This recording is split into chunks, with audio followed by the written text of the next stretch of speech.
राधे राधे। आज आषाढ़ मास की योगिनी एकादशी है। आज हम उसकी कथा करेंगे। पूरी कथा विस्तार पूर्वक आपको मेरे चैनल पर मिल जाएगी।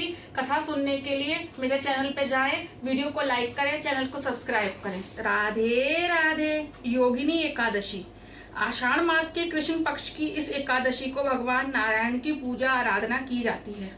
श्री नारायण भगवान विष्णु का ही एक नाम है, अतः अन्य एकादशियों के समान ही भगवान विष्णु अथवा उनके लक्ष्मी नारायण रूप की पूजा आराधना करें और दान आदि की क्रियाएं पूर्ण करें। इस एकादशी का व्रत करने से संपूर्ण पापों का क्षय होता है और पीपल का पेड़ काटने जैसे पाप तक से मुक्ति मिल जाती है। किसी के दिए हुए शाप तक का निवारण हो जाता है।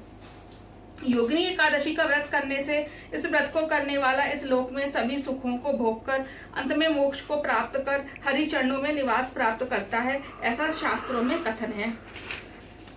धर्मराज युधिष्ठिर ने भगवान श्री कृष्ण से कहा, हे माधव, अब आप कृपा करके मुझे आषाढ़ मास के कृष्ण पक्ष की एकादशी के महात्म्य, विधि विधान आदि को इसके नाम सहित बतलाएं।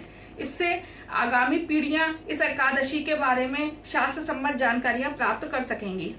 भक्त वत्सल भगवान श्री कृष्ण बोले, हे राजन, आषाढ़ मास के कृष्ण पक्ष की एकादशी का नाम योगिनी एकादशी है।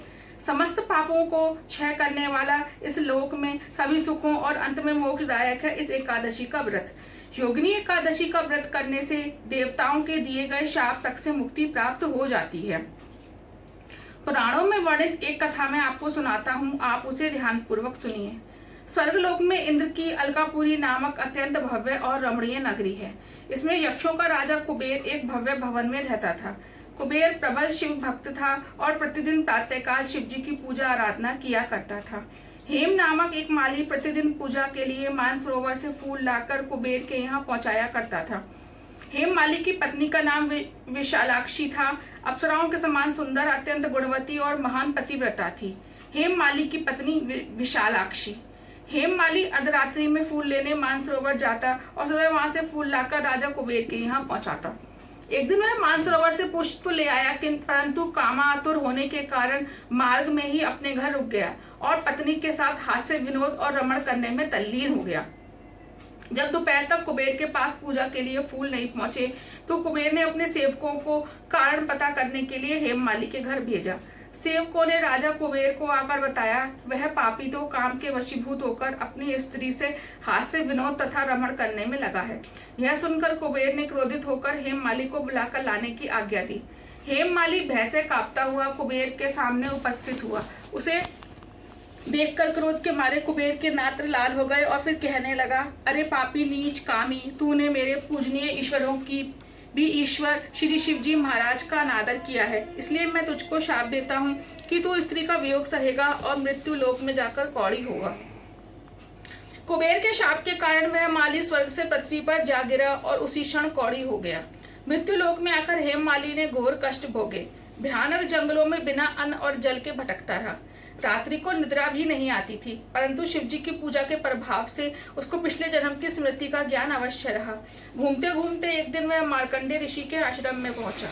हेममाली वहां जाकर उनके चरणों में गिर पड़ा। उसको देखकर मार्कंडे ऋषि बोले, तुमने कौन से ऐसे पाप किए हैं जिससे तू कौड़ी होकर महान दुख भोग रहा है। हेममाली बोला, हे मुनि, कुबेर का सेवक हूँ। मैं राजा की पूजा के लिए प्रतिदिन पुष्प लाया करता था।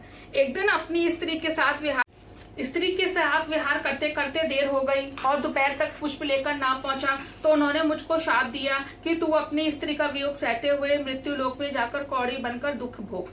इससे मैं कौड़ी हो गया हूँ और महान कष्टों को भोग रहा हूँ। आप कोई ऐसा उपाय बतलाएं जिससे मेरी मुक्ति हो। हेममाली की यह व्यथा सुनकर ऋषि बोले, तूने मेरे सन्मुख सत्य वचन कहे हैं, इसलिए मैं तेरे उद्धार के लिए एक व्रत बताता हूँ। यदि तू आषाढ़ मास के कृष्ण पक्ष की योगिनी नामक एकादशी का विधि पूर्वक व्रत करेगा तो तेरे समस्त पाप नष्ट हो जाएंगे।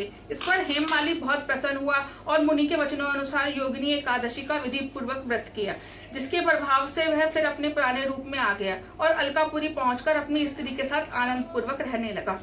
हे राजन, इस योगिनी एकादशी की कथा पढ़ने अथवा सुनने का फल ही 88 सहस्त्र ब्राह्मणों के भोजन कराने के बराबर है, जबकि इसका व्रत करने पर तो समस्त पाप दूर होकर अंत में स्वर्ग की प्राप्ति होती है। राधे राधे।